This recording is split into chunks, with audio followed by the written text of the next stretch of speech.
ओम श्री सतगुरुवे नमः।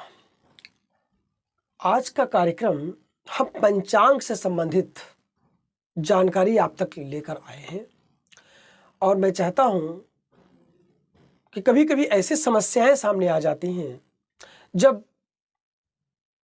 आप अपनी पुत्री का विवाह देखने जाते हैं, वर के लिए ढूंढने जाते हैं और या आपके यहाँ कोई अपने कन्या का हाथ लेकर के आता है तो आप उसको जवाब देने के लिए तुरंत किसी ब्राह्मण को ढूंढते हैं और उस समय अगर कोई नहीं मिला तो आप क्या करेंगे? तो मैं आपको एक जानकारी दे रहा हूं। हर वर्ष का एक पंचांग आता है। बहुत से पंचांग होते हैं, जैसे ऋषिकेश पंचांग, काशी विश्वनाथ पंचांग, लखनऊ पंचांग और अपने उत्तर प्रदेश में चलने वाला सबसे ज़्यादा जिसकी मान्यता है महावीर पंचांग, उसको लोग अधिक महत्व देते हैं।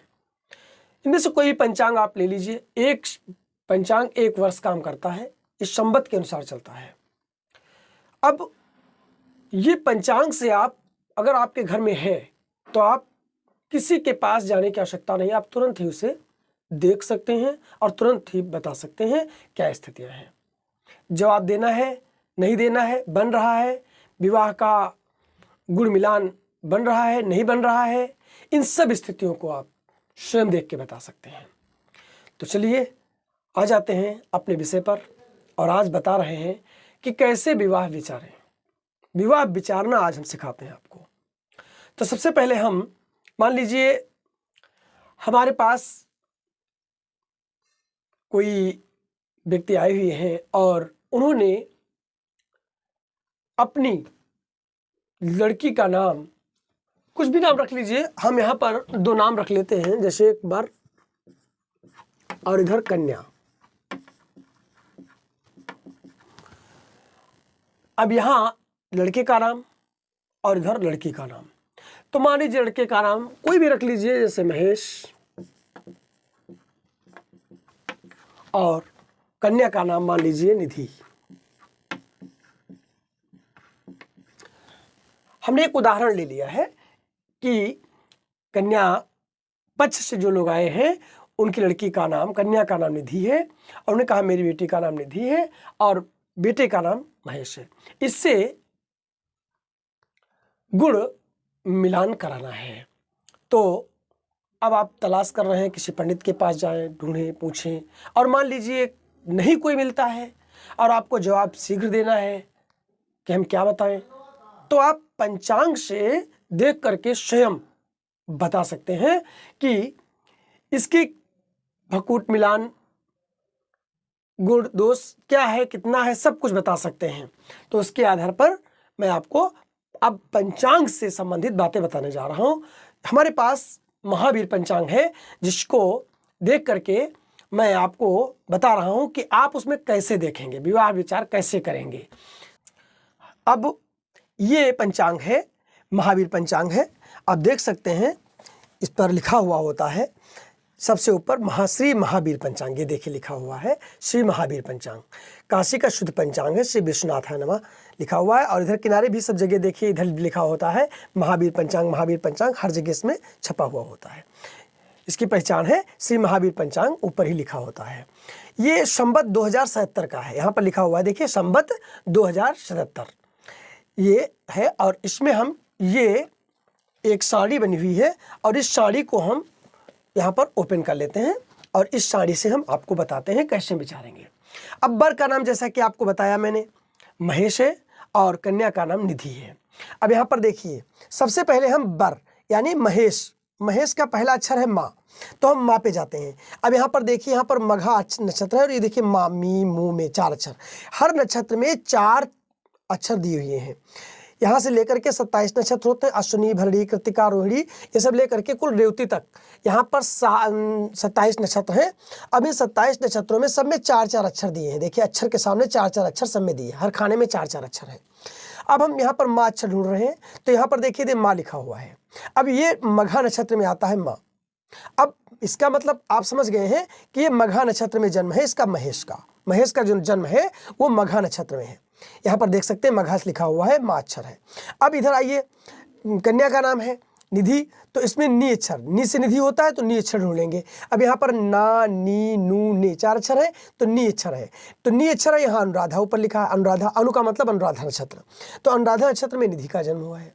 अब ये दोनों ही हम ले लेते हैं, तो मघा यानी महेश, महेश यानी मघा नक्षत्र हुआ, तो हम जो है यहाँ पर मघा नक्षत्र डाल देते हैं, यानी नक्षत्र का नाम है मघा, महेश जो है मघा नक्षत्र, यहाँ पर नक्षत्र ये, और निधि का नाम डाल दिया मैंने, निधि का नाम था अनुराधा, तो यहाँ पर अनुराधा डाल दिया।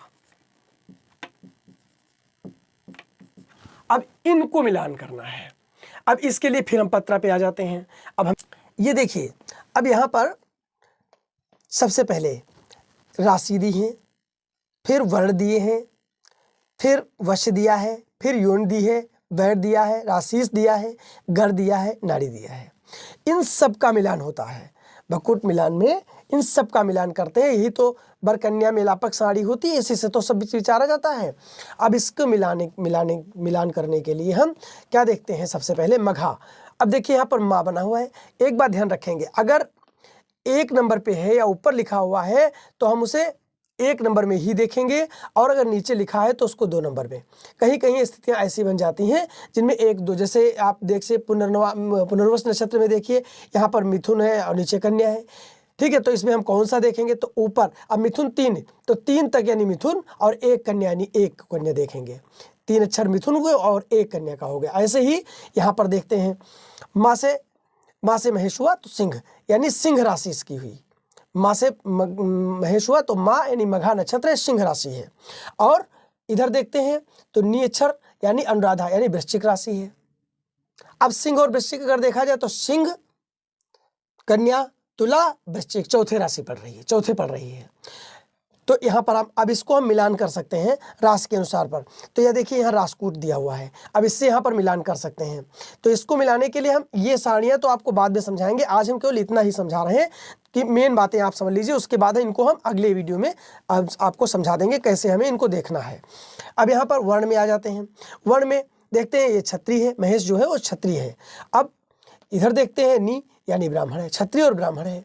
ऐसे ही फिर बंचर है, वश्य में बंचर है, और निधि कन्या जो है वो कीट है।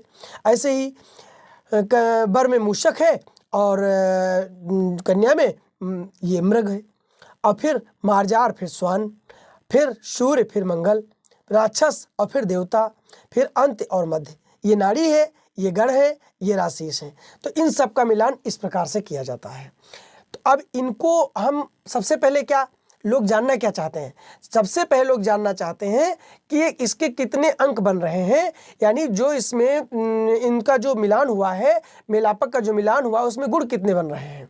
तो इसके लिए अंक हम निर्धारित करते हैं। ये अंक, इसी के बाद ये अंक सारणी बनी हुई है, ये देखिए। अब उसी प्रकार हम अंक सारणी में नक्षत्र के अनुसार मघा नक्षत्र अब यहाँ पर हम देख लेंगे। देखिए इसमें बर ऊपर है और कन्या नीचे है। अब ये बर ऊपर है, कन्या नीचे है। अब इसमें हम मघा ले लेते हैं सबसे पहले। तो मघा जो है ये देखिए, आश्लेषा के बाद मघा आता है, यहाँ पर मघा है, देखिए साफ साफ देखिए लिखा हुआ है मघा, लिखा हुआ है ये मघा। तो बर में हमने मघा ले लिया, क्योंकि महेश नाम मघा नक्षत्र का है। अब निधि नाम अनुराधा नक्षत्र का है, तो अनुराधा नक्षत्र के लिए हम चले जाएंगे अनुराधा नक्षत्र के लिए हम जाएंगे स्वाति विशाखा के बाद अनुराधा।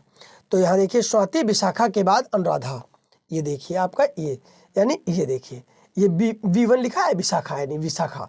अब यहाँ पर 21 और 2 लाइनें खींची, इसको हम आधा कहेंगे तो 21.5, यानी इसको हम कह सकते हैं 21.5 गुण बन रहे हैं, यानी इसको जो अंक मिल रहे हैं वो 21.5 अंक मिल रहे हैं। तो इस प्रकार से हम बता सकते हैं। अब 18 से ऊपर है, यानी 18 से 22 तक अगर देखा जाए तो उसको निम्न माना गया है, और 22 से लेकर के 24 तक मध्यम माना गया है, 24 के ऊपर उत्तम माना गया है।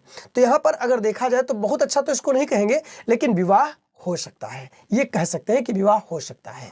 अब इसके लिए थोड़ा और विचार करना पड़ेगा, गहराई से, सूक्ष्मता से विचार करना पड़ेगा।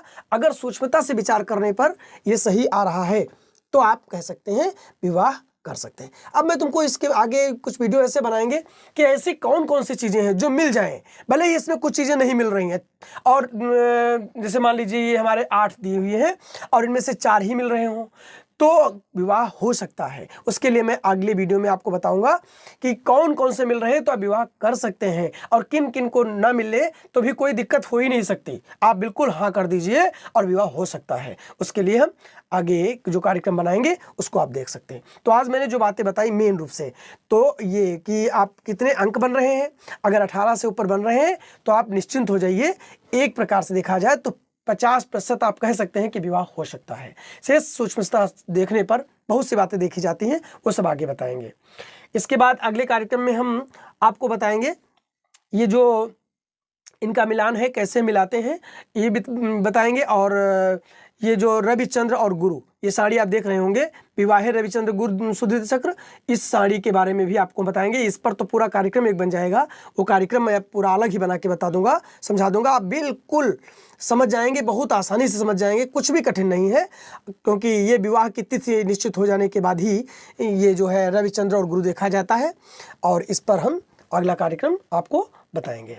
तो आज इतना ही, ठीक है, नमस्कार।